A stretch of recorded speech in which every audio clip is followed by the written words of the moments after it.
تو اس ساری سچویشن میں آف کورس بہت زیادہ کیوس ہوا، بھگدڑ مچی، یہ تک بھی سمجھ نہیں آ رہی تھی کہ کون مسلمانوں کی سائڈ پر ہے اور کون جو ہے وہ کفار کی سائڈ پر ہے۔ ایک صحابی جن کا نام یمان تھا، وہ بھی مسلمانوں کے ہاتھوں شہید ہو گئے، ان کے بیٹے سمجھاتے رہے کہ یہ میرے والد ہیں، لیکن وہ آپ امیجن کر سکتے ہیں کہ اتنا زیادہ شور، کیوس، لوگ بھاگ دوڑ رہے ہیں، تو کچھ بھی سمجھ نہیں آئی، اور اس سب میں مسلمانوں کا بہت زیادہ جانی نقصان ہوا، اور اس حد تک ہوا کہ رسول اللہ صلی اللہ علیہ وسلم بھی خود زخمی ہو گئے اس جنگ میں۔ اور مصعب بن عمیر رضی اللہ تعالیٰ عنہ، یہ وہ صحابی ہیں جو رسول اللہ صلی اللہ علیہ وسلم نے جب مکہ میں تھے اور ایک صحابی کو بھیجا تھا کہ آپ مدینہ کے لوگوں کو دین کا علم دیں، قرآن سکھائیں، تو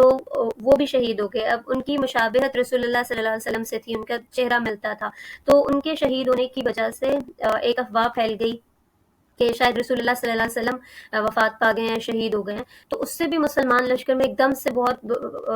بزدلی یا ایک ڈاؤن سی کیفیت، ایک بہت زیادہ سیڈنس آ گئی کہ اب تو لڑ کے ہم کیا کریں گے، جس لیڈر کی ڈیتھ ہوگی، تو ایک بہت عجیب و غریب سی غم کی سچویشن اور بے یقینی کی کیفیت آ گئی۔ یہاں تک بھی نریشنز میں آتا ہے کہ لوگوں نے اب یہ سوچا کہ ہم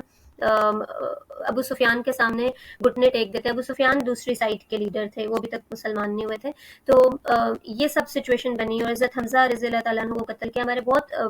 خوبصورت صحابہ، پرومیننٹ نیم، بالکل اپوزٹ، جس طرح غزوہ بدر میں ان کے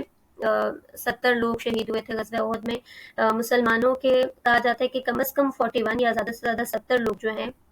وہ شہید ہو گئے تھے، اور کفار کی تعداد بالکل اپوزٹ، جیسے ہمارے اس وقت 14 شہید ہوئے تھے، تو اس بار کہا جاتا ہے کہ کفار کے 14 یا زیادہ سے زیادہ 22 لوگ جو ہیں وہ اس جنگ میں گئے تھے۔ تو یہ ایک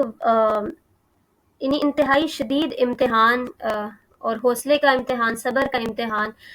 ایمان کا امتحان، اس قسم کی سچویشن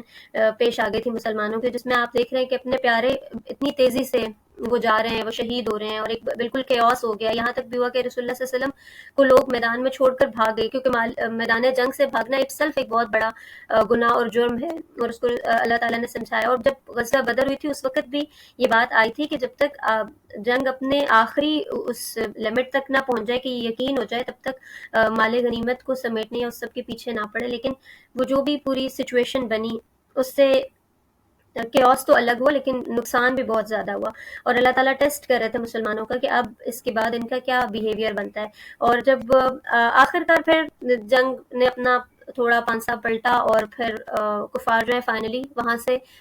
بھاگے اس جگہ سے، پھر کہا جاتا ہے کہ ان کو وہاں سے جانے کے بعد افسوس ہوا کہ ہمیں ابھی جانا نہیں چاہیے تھا، ہم دوبارہ حملہ کرنے کے لیے آئے، اور لوگ بھی جو تھے جو مسلمانوں کے بہت حق میں نہیں تھے، وہ ان کو ڈرا رہے تھے کہ یہ تم پر دوبارہ حملہ کرنے کے لیے آئیں گے۔ تو اس وقت قرآن پاک میں پھر اللہ تعالیٰ ان مومنین کے ایمان کو پریز کرتے ہوئے کہتے ہیں کہ جب ان سے کہا جا رہا تھا الذین قال لهم الناس، کہ جب ان سے کہا گیا کہ لوگ تمہارے لیے جمع ہو کر دوبارہ آ رہے ہیں تو ان سے ڈرو، تو اللہ تعالیٰ کہتے ہیں فزادہم ایمانا، وہ تو ایمان میں مزید بڑھ گئے اور کہنے لگے حسبنا اللہ ونعم الوکیل، کہ اللہ تعالیٰ ہمارے لیے کافی اور وہی سب سے بہترین کا احساس ہے۔